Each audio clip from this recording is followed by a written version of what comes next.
To welcome to the podcast Amanda Radke, motivational speaker, ag advocate, and another woman in our industry that's absolutely brilliant. Amanda, welcome and thanks for being here. Well, I don't know if I deserve that last part, but thanks for having me on the show. I'm excited to talk with you both. Yeah, I'm glad you could be here from Mitchell, South Dakota. So, did you have a good Christmas and everything? It's the week of craziness, like the lost week where nobody knows what's happening.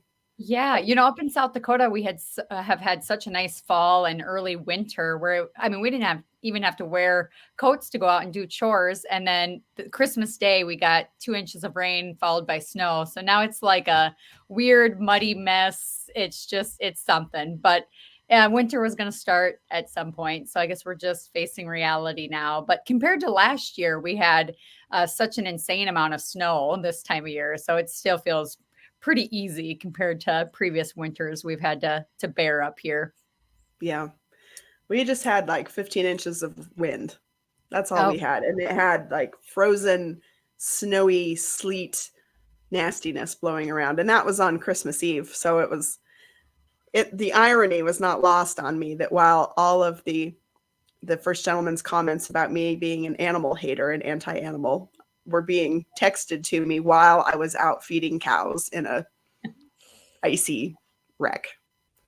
And isn't it wild? You want to like put it yourself on Facebook Live so people could see, but to me, I'm like, well, it's too cold to even hold my hand out without the gloves to hold my phone. So it's hard to even showcase the challenges of livestock production in those moments to people that have no idea, but also get to dictate how you do your business and how you live your life. Yeah, exactly. If only they knew what we did for our livestock and our livelihood. And the sad thing is they don't want to know. They don't want to learn. But yeah, it's you live with them no matter what the weather. Yep, absolutely. So do you guys feel like it's a war on livestock producers there? I do. Yeah, has been for years. An understatement. Yeah. Yeah. I mean, right now, just in the state of Colorado, there's a ballot on the ballot on the ballot, there's potentially a mountain lion hunting, lynx, and bobcat hunting ban. There's wolf reintroduction. There's a slaughterhouse ban in Denver. There's our legislative session's about to start. Who knows what will come there? I anticipate the governor's priorities to the CPW director, Jeff Davis. He said that the big ones are wolverine reintroduction and the conservation of prairie dogs. And if he's able to conserve some prairie dogs, then that precludes the state land board from prioritizing prairie dog control on state land board lands, which are, primarily out here. So, yeah, I kind of feel like that. And it could be because I'm tired, but I think it's safe to say that we're getting it from all directions. Yeah, it's an effect.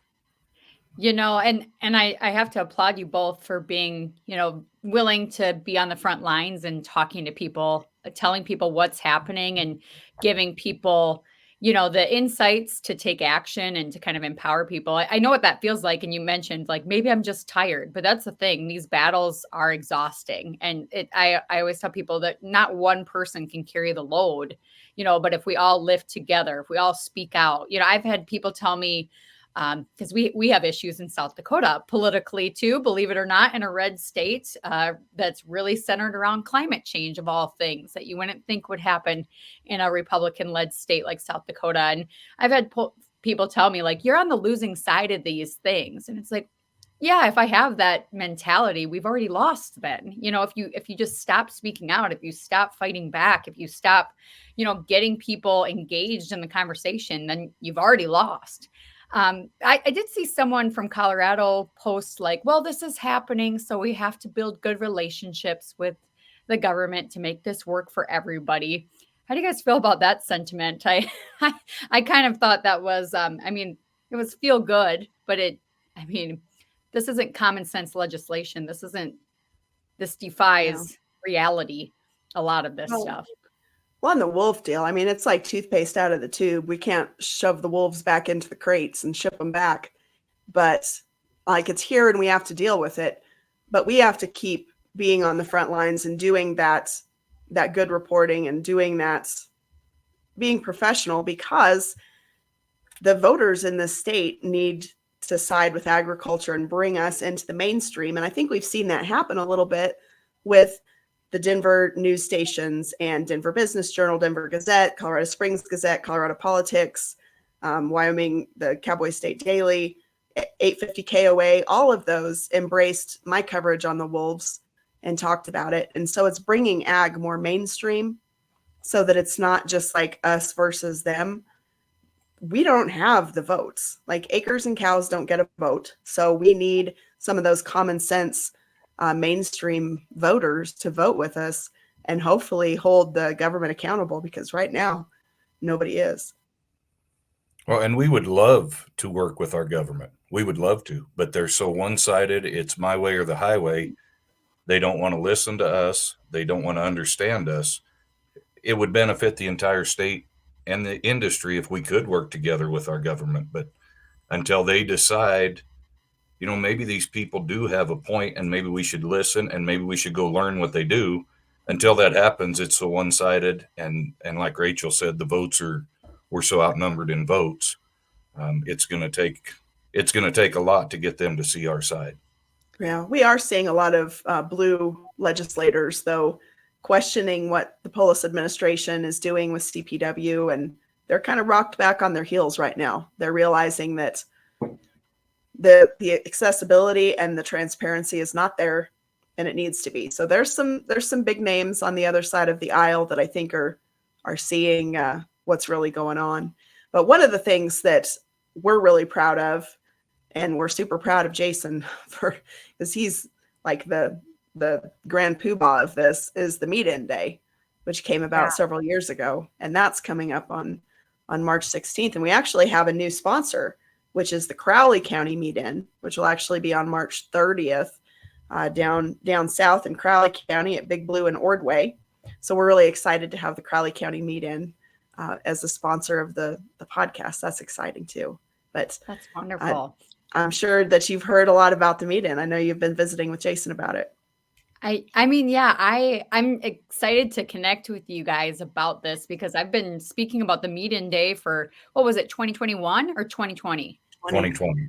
It was 2020. So yeah, for 3 years on the road, I've been talking about, the cattlemen in Colorado and how this came about, and what an example of positive leadership it was, because at that time you were facing the Pause Act, which would have made felons out of every livestock producer in the state basically overnight. You had the governor declaring a war on meat eating and saying we shouldn't eat meat to save the planet. And I remember reading all this stuff and thinking, man, like, talk about kicking a dog while they're already down. Like this is really bad. And the response, you could have responded negatively or lashed out, but what you guys did in Colorado was, hey, the best way we know how to reach the general public is showing who we are and where our hearts lie. So we're going to host a Meet-In Day, and we're going to serve a bunch of cheeseburgers and steaks and invite everybody out and show them the cowboy hospitality and community. And to me, it was such a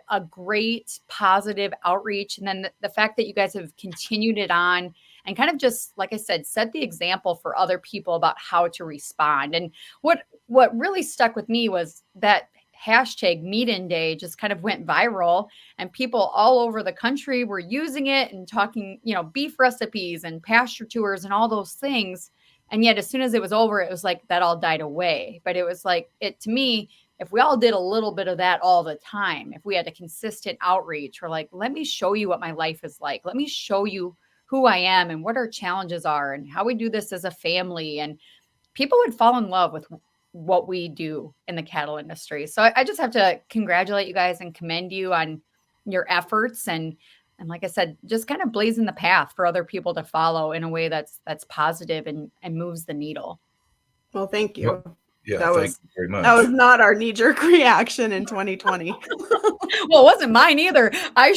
We talked before this recording started about like getting angry and recording mean things. And I remember reading all this and I had to go outside and do chores for a little bit and like calm down and just yell at myself, while I'm feeding cattle. Cause it was like, yeah, what is your initial reaction? It's to lash out and to call these people dumb idiots and just, yeah, it's really challenging. And I'll never forget, I spoke at it was the Colorado Livestock Association meeting that year, and there was a panel discussion.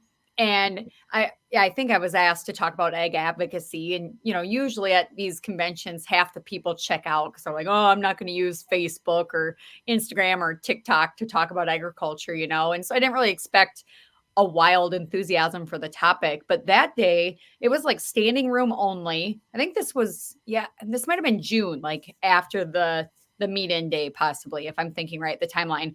But it was standing room only from like the mom and pop shops that sold beef at the Denver markets to like the biggest feed yards in the country. And they were all there saying the same thing. Like, how do we reach the urban voters? Like, what do we do?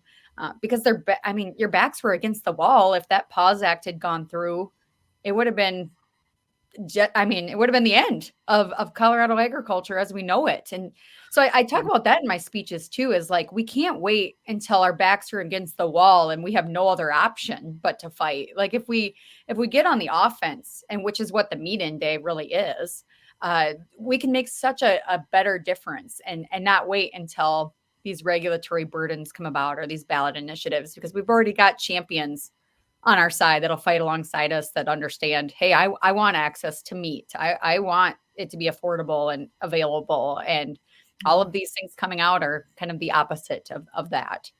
Yeah.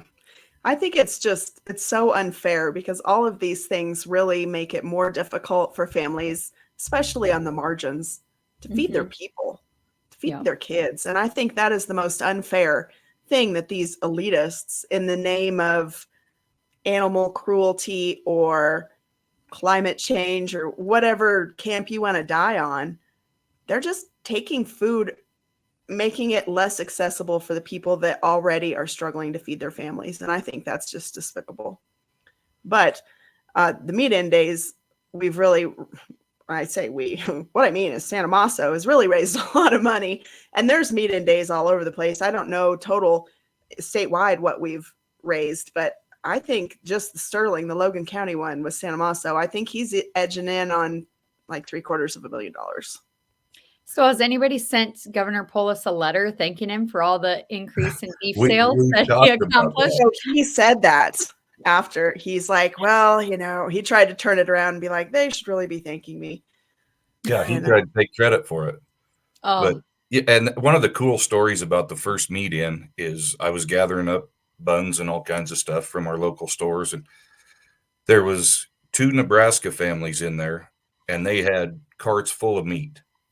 And I said, what are you guys buying so much meat? Well, we heard about what the governor said about Meat Out Day, and they said, we have freezers full of beef. We raise our own, but we came down to buy Colorado beef, and we're going to go put it in the coolers, and then we're coming over to your meet-in. So I thought that, and there was a Wyoming family there that did the exact same thing, had a big cooler. They came down, bought Colorado beef, came and supported the meet-in, and then took that beef back home, which they already had the meat, but they wanted to make a statement from other states that, hey, we're behind you, and we're going to support your Colorado beef.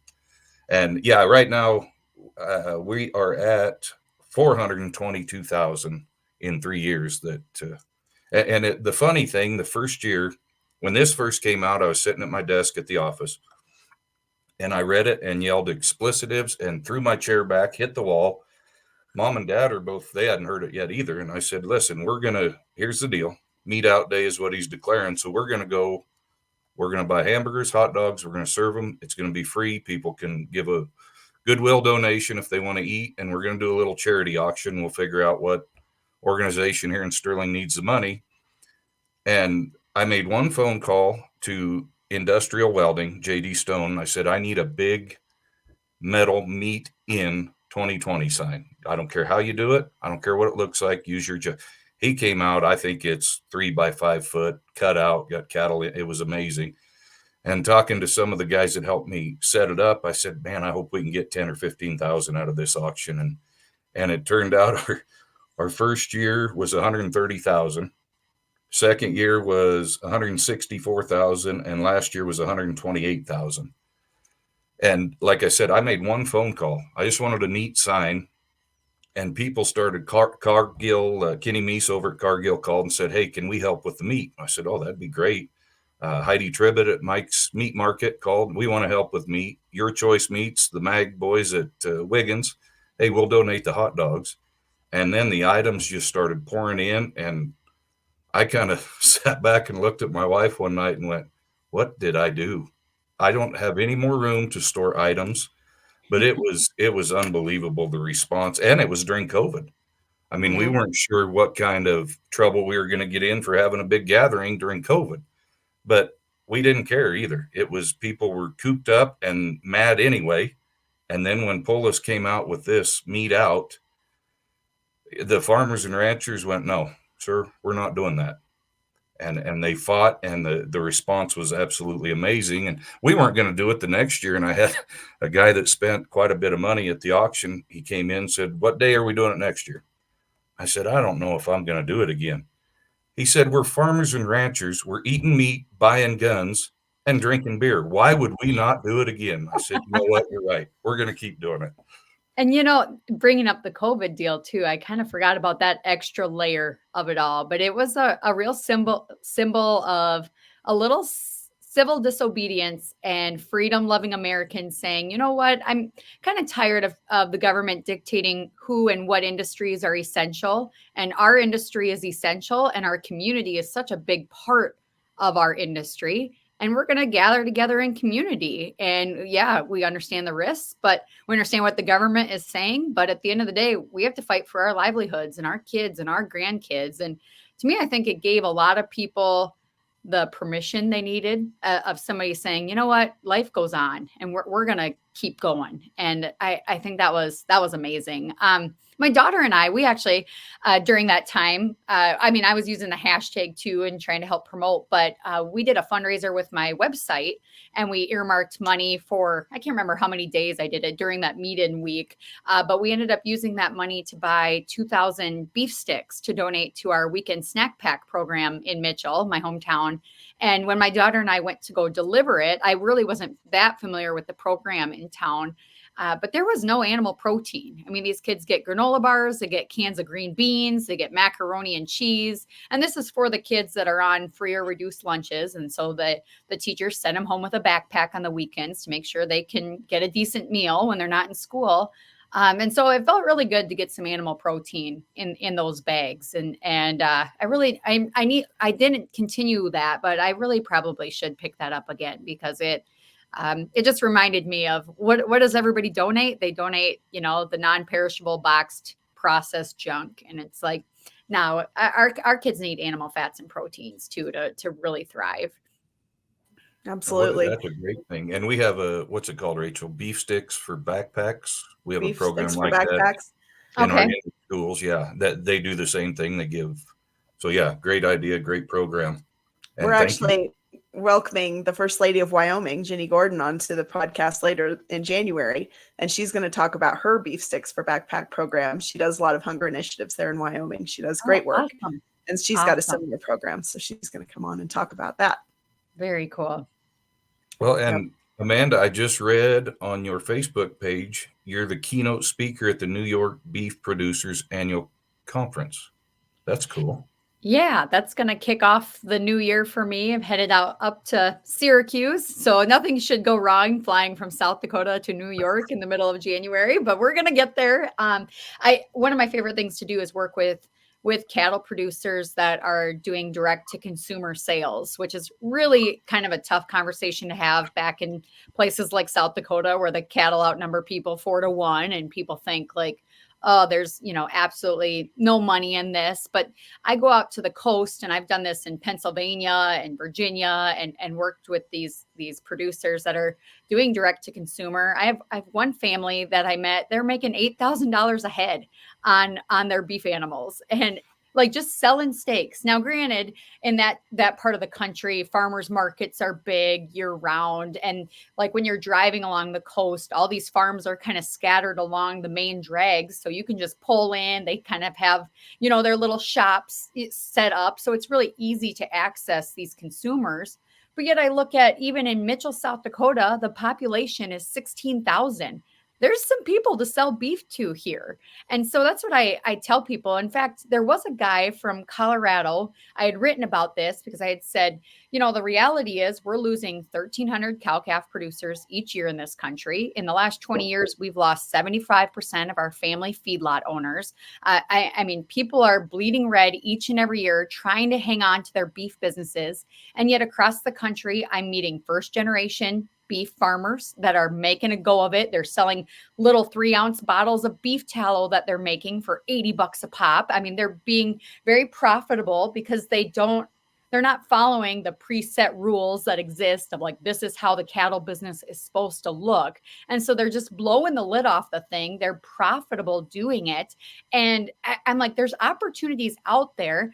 Our beef supply is controlled by 85% of it is controlled by 4 major packers, 2 are foreign owned. And a lot of things I see on the internet are guys complaining that they're not getting a fair shake, to which my thing is if you think they're crooks and they're not giving you a fair price and there's no competition, quit working with them and look for new ways to be profitable in this business. And so that's kind of what I talk about a lot on the road. And I have people that scoff at me, or they say, like I was going to say, this gentleman from Colorado, I had written about this kind of during 2020 of like, hey, there's money to be made if we go direct to the consumer. And this guy had called me and he was yelling at me and he's like, oh, Amanda, like, you think I'm going to sell beef off the ranch? Like, I'm a cowboy and I don't like people and I sell. I mean, he's a sizable operation, so it's not like he's going to sell 2,000 head of beef animals, steak by steak.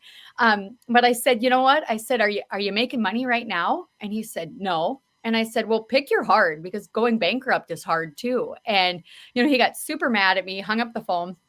But a year later, he called me back and he said, hey, Amanda, do you want to guess how much beef I sold off the ranch this year? And I had said, well, probably none, because of your bad attitude, like, I don't know. And but he said, no, I sold $40,000 worth of beef off the ranch this year, just word of mouth. Well, it was in the middle of COVID. Deep freezes were out of stock because everybody was wanting to buy beef. He was 45 minutes out of Denver. So word got out and they were driving out there to pick up the beef because all of a sudden people wanted to know who their rancher is.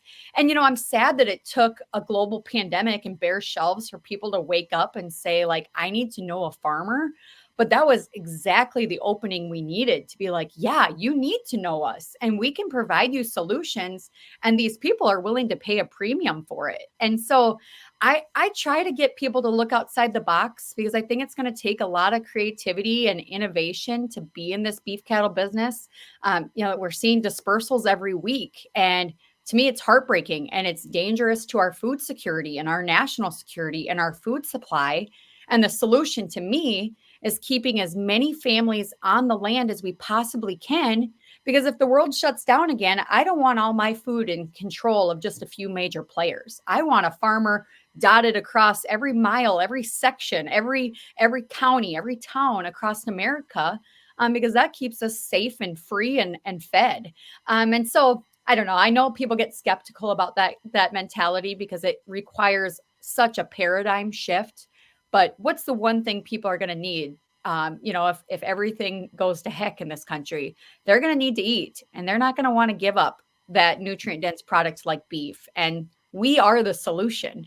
We just have to figure out a way to maybe cut out the middleman and go get that dollars. And if I could brag, I work as a consultant for CK6, and one of our producers, Texas Beefhouse in Capital Angus. I mean, I was just going to ask you about that. Yeah, I just have to brag about them because they did something that we don't believe has been done in modern history of the beef cattle industry, and that's they put beef on sale on an auction and let their buyers decide what the price was. And I think we were all kind of nervous, how is this going to go? They were pretty much anticipating selling the beef for less than their cost, or, not being profitable at all. But they ended up selling 4 beef steers for the equivalent of 4 beef steers by the cut in cases. And it made $68,000 that day. And I mean, I think I kind of shut down because I was like, I don't even know what's happening right now. Like they just sold a cowboy cut ribeye for $480 a steak. Like this doesn't make sense. And yet for that family that day, they did something totally outside of the norm that people were criticizing and, telling them it would never work. And their customer showed up in a big way and said, we want to support you. And it's not because it's a $480 steak because it's the best steak you've ever had. I mean, it's great steaks, but these were customers that had a relationship with this ranch and we're saying, we want to support you, this family. We're buying you, your story, your message, your values, all of these things, and the emphasis on quality, of course. But it was a great day that kind of just gave me a lot of optimism about what's ahead, about the possibilities, about busting those paradigms and trying new things and giving people permission to, yeah, it's great to honor the traditions and heritage that's been established in our families for generations. But it's also okay to try something new because what if it wildly works? And if it does, what does that mean for the future generations to come? We have the beef that's incredible. supply. We have what people want. We have the land, we have the product, we have the beef.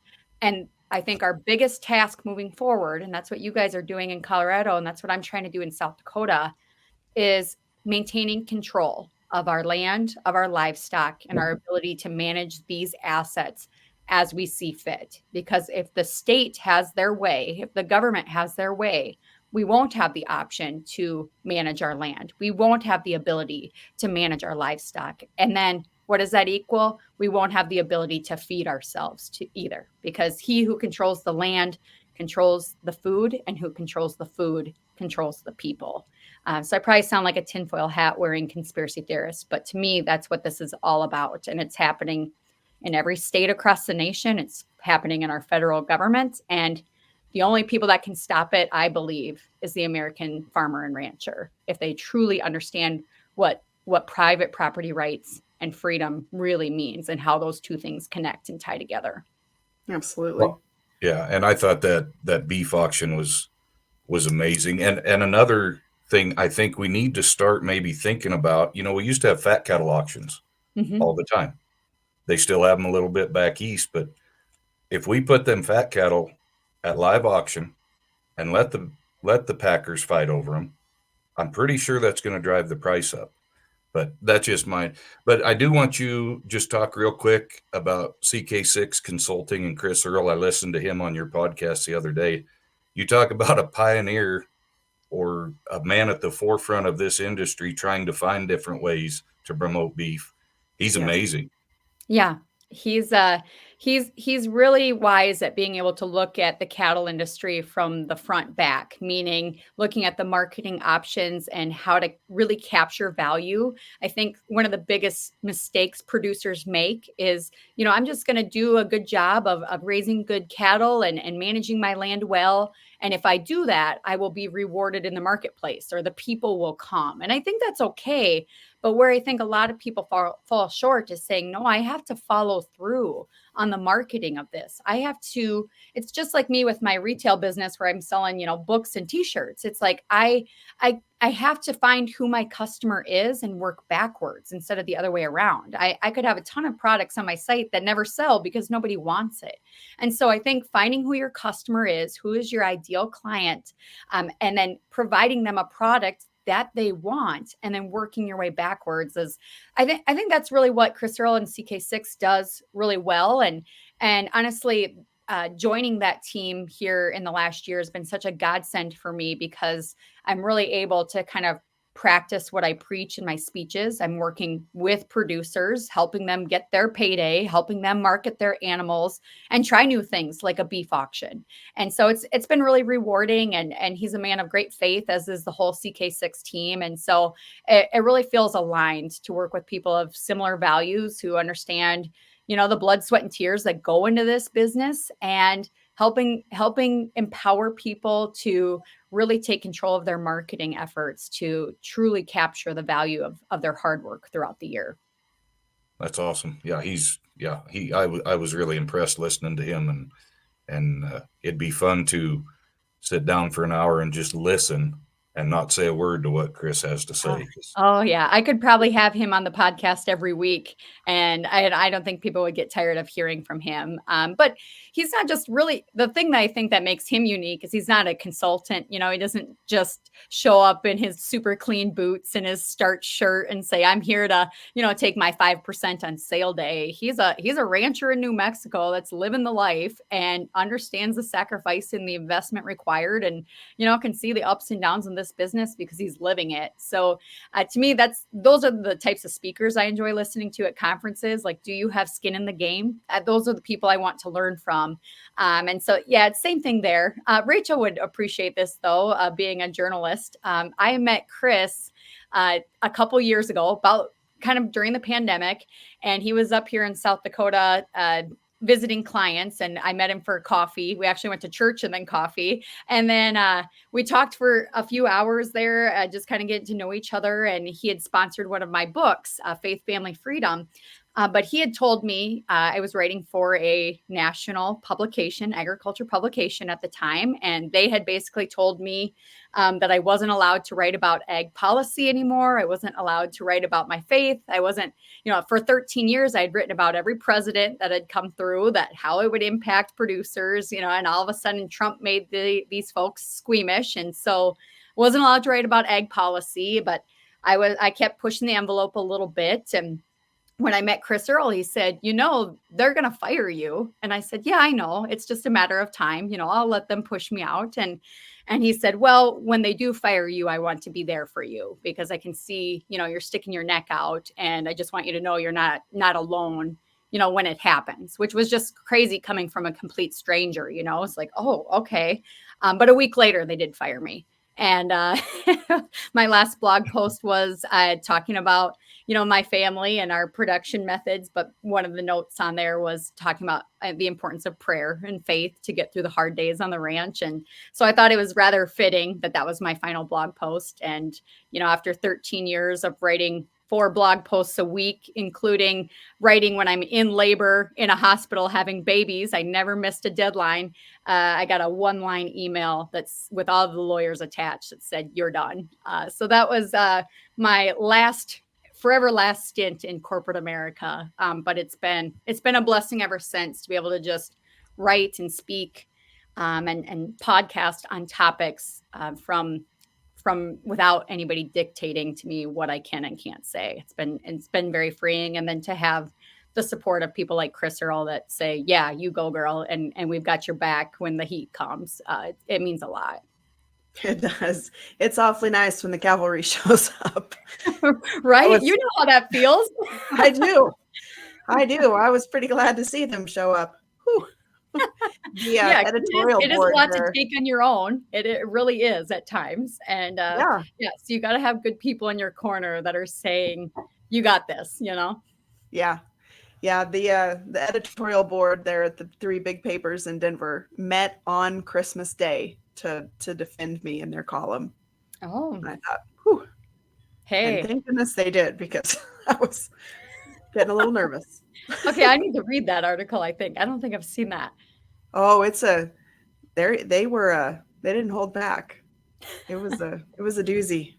It was good. Oh, that's great. Well, that's exciting. I'm glad that you found a spot with CK. I didn't realize what had happened with the other publication, but I haven't really spoken out a lot about it. I didn't want to be like the disgruntled fired employee, but now that it's, enough time has passed, I can really just see it. It was time for me to go. I mean, it was mutual. It needed to happen. And it's been nothing but a blessing ever since. But I purposely don't say the publication name just because I don't want to, I just don't want to be that guy that's like running my mouth. But I mean, if people have followed me long enough, they know. But yeah. Yeah. Well, you don't do PR for them, so it's okay. Exactly. Yeah. Well, good. Anyway. Yes. Well, we're so glad that you were able to be on today, and we hope that you get to come out to Logan County to the meet-in, and we'll make sure that you've got cheeseburger or a steak and a beer or whatever you want. And as long as that'd be there's beef, fun. I'm happy. Yeah, it'd be fun to be able to bring books. And Jason and I are kicking around doing a live podcast at the meet-in because, we both need more things to do that day. I think people would really enjoy listening to that, though, and being Yeah, able I to think see it would be that fun if in we could maybe even have a panel on there, and because it would make more sense to have more people. I don't know. We'll figure it Right. out. We've got a few months, but it'll be That's fun. cool. I think we do it live on stage right in front of everybody. I think that would be phenomenal. I Yeah. think it'd be interesting. We'll The have to wheels think are about turning. who to get up there with us. Yeah, Who knows well, what'll happen between now and then? right. Yeah. Yeah. We might all be dead broke by then. You never know. Well, But on if this you're wolf listening, thing. sorry, Go go ahead. ahead, Amanda. Oh, No, I was go just going ahead. to say on this wolf thing, I think, sadly, I think it's going to take getting on camera somebody's really cute puppy getting eaten or something before the general public realizes what's happened. It's I don't know if you're encouraging everybody to get trail cams up, but more footage the better probably at this point. Right. Yeah. Yeah. We actually have a partnership with a camera company that it's called Anywhere Cam, and it runs off of solar or power and just the cellular network. So I Okay. think we're trying to get some of those in the hands of some folks over in Western Colorado. I can't imagine. We talked to Don Gittleson. He's a Walden in the North Park area, and he's like the center of all of the wolf attacks thus far. And it was incredible to hear what he goes through. He just takes cat naps through the day and goes out at 7:00 at night, and he comes back in at 7:00 in the morning and takes a quick nap and goes and feeds cows. It's just Wow. more than any one person ought to be asked to do. Wow. Unbelievable. Well, and he Unbelievable. made a great, I didn't realize that he told us that if a wolf is attacking your pet, you are not allowed to defend that pet. You are not allowed to do anything to the wolf. And like you said, that's going to be what comes into play and curbs this a little bit is somebody's dog that's out on a walk gets attacked, and they can't do anything about it. And I'm not talking about a rancher's dog, but Yep. one of the hikers or something. And that does happen. Then they're going to go, hey, wait a minute. We've got to be able to defend our pet. Well, that's kind of where we're at. We've got to be able to defend our livestock. But Right. what I was going to say, if you're out there listening and you want to help sponsor Amanda coming to the meet-in March 16th, get a hold of me and we'll work out an arrangement to take your money. I would love to be there. My schedule is really full, but as we discussed, I'm kind of leaving that earmarked open to try to make it work. And if I could add one more date, I don't know when this is going to air, but January 30th is our next beef auction with Texas Beefhouse. So you can go check it out and just see what all the fuss is all about. But that's going to be on cci.live, January 30th. Oh, we'll definitely be watching that. Yes. That's really interesting. I want to learn more about that. 6:15 p.m. Yep. What a cool idea. What a cool That is idea. great. And I think we're about to run out of time, but I really like what AJ Richardson's doing too, with that app that he's trying to come out with to sell beef, and it's in the process. Yes, I think the app is now out. And so good. if folks want to go check out my episode with AJ on the Heart of Rural America podcast, that was the last week of December 2023. But he has an app called Feed the People, Buy the People, where they kind of make a map of where producers are and where they're selling beef, and they can ship anywhere, but you can kind of get a local source. And I think they plan to take it nationwide. So right now it's just kind of in the region of Utah, where his packing plant is being built. But yeah, very exciting stuff of just a guy, again, not a country boy at all. He didn't grow up on a ranch, and he's seeing opportunities. Otherwise, why would he invest so much time and money into it? And heck, they're providing solutions for producers and consumers alike. So it's really cool. Yeah, really good stuff. Cool. And his very slogan is amazing. Shake the hand that feeds you. I love that. Yeah. Great stuff. Yes. Well, Amanda, tell folks where they can check out your podcast one more time. Sure. So folks can go to my website, amandaradke.com. I have a weekly column and a weekly podcast that goes out on Wednesdays, and that also airs on both Spotify and Apple. Yes. And if you haven't checked out Miss Scarlett Radke's new book, I suggest that you do that. It's a big favorite in my house, and it's about Scarlett's little bucket calf that she raised, and it's really cute. Yeah, I got to thank you for writing that article about her too. She, I think her buttons just kind of busted right off her shirt when that came out. That it's on the refrigerator, and she's pretty proud about that. So thank you for good. entertaining the 9-year-old and making her feel special. Oh, she did a great job.